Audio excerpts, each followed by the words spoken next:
I'm Michelle Bogan, founder and CEO of Equity at Work, and this is your DEI Minute, your go-to podcast for leaders looking to navigate the ever-evolving landscape of diversity, equity, and inclusion in the workplace. Whether you're just starting out with DEI or looking to sustain your long-term successes, each episode will provide you with actions you can take to move DEI forward at your organization, all in 15 minutes or less. In this episode, I want to go through some of the guidelines that were updated recently by the EEOC. And the EEOC stands for the Equal Employment Opportunity Commission, and it's the arm of the government that ensures that any harassment or discrimination that has been reported in the workplace is being dealt with appropriately. It also ensures things like equal pay for equal work and looks after just sort of the overall health of workplace organizations. In April of 2024, the EEOC issued updated guidelines to address what constitutes harassment in the workplace based on race, color, religion, sex, national origin, age, disability, or genetic information. And while none of the laws are new, they've had a huge spike in the charges of discrimination in the last 5 years. I think in terms of which of those charges include allegations of harassment. And so they have issued consolidated guidelines, and they've actually also provided over 70 examples. So if you do want to go look at this in more detail, I recommend you go to eeoc.gov and look up harassment and discrimination guidelines, and you'll find plenty of information and resources that you can follow there. All of these should be part of kind of your standard HR compliance policies, and if they're not, then if you're involved in DEI at your organization, this is a great thing to raise to them and make sure that they are included. They also really do require some supporting education and coaching on the do's and don'ts as part of your DI work or as part of your HR training. A lot of times that's included in onboarding and then maybe again as manager training or leader training. But these really need to be reviewed on a pretty regular basis so that everybody feels protected at work, fully safe, that they can be themselves and not have any discrimination or harassment or retribution based on one part of their identity. So here I'm going to read to you several of the key takeaways. I want to make sure I get the language exactly right. So I'm going to read these to you. So the first one is race. So use of racial epithets, offensive comments, and stereotypes, as well as harassment based on traits or characteristics linked to an individual's race, including their name, cultural dress, accent, manner of speech, and physical and appearance standards such as hairstyles and textures.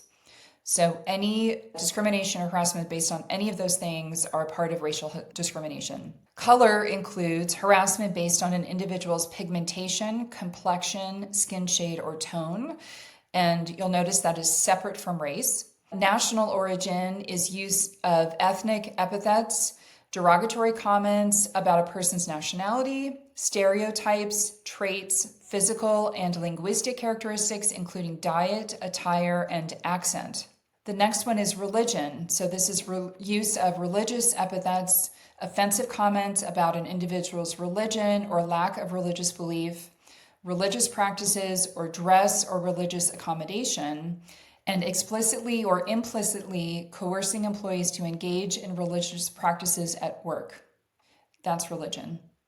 The next one is sex, and this is a long one. This includes pregnancy, childbirth, and related medical conditions, sexual orientation, and gender identity. So within this, it includes unwanted conduct expressing sexual attraction or involving sexual activity, sexual attention or coercion, sexual violence, discussing or displaying visual depictions of sex acts or sexual remarks, lactation, using or not using contraception, deciding to have or not have an abortion, how sexual orientation or gender identity is expressed, including epithets, outing an individual, intentional use of a name or pronoun inconsistent with the individual's known gender identity, or denial of access to a bathroom or other sex-segregated facility consistent with the individual's gender identity. Next one is age, and this is harassment of employees over 40 years of age, including those based on negative perceptions or stereotypes about older workers. For disability, this includes physical and mental disability stereotypes, traits, and characteristics. Harassment based on a request for and/or receipt of accommodations. Harassment because of an impairment, even if it is not a disability. Harassment based on the disability of someone with whom an individual is associated. So that could be a friend, a spouse, a coworker, a colleague, anyone else they're associated with. And then the last one is genetic information. This is harassment based on an individual's or family member's genetic test or medical history. So again, for more guidelines and more details from the EEOC on workplace harassment or other rights as an employee within the workforce, please go to eeoc.gov. But as you can see, these guidelines are quite robust. There are a lot of things included in each of these that many of our clients have been very surprised about. So it's very important that you are up to date on the latest requirements. I also think it's wonderful that the EEOC has provided so many examples, because a lot of the details they've mentioned can feel nuanced in some situations. So they're really trying hard to provide very specific guidelines on how to handle those situations and what is and is not considered harassment or discrimination. So I hope that having this information will help you get clarity on the do's and don'ts to take into your organization and any updates that you may need to provide to your policies and supporting training. And that's a wrap. I'm Michelle Bogan, and that's your DEI Minute for today. Thank you so much for listening. Please be sure to follow us wherever you listen to podcasts, and don't forget to leave us a review. If you ever have questions, please visit our website or send us an email. You can also sign up for our newsletter and follow us on LinkedIn, YouTube, Twitter, and Instagram. Links to everything can be found in the episode notes. This episode was produced and edited by Podgrowth with podcast art by our very own Jamie Applegate.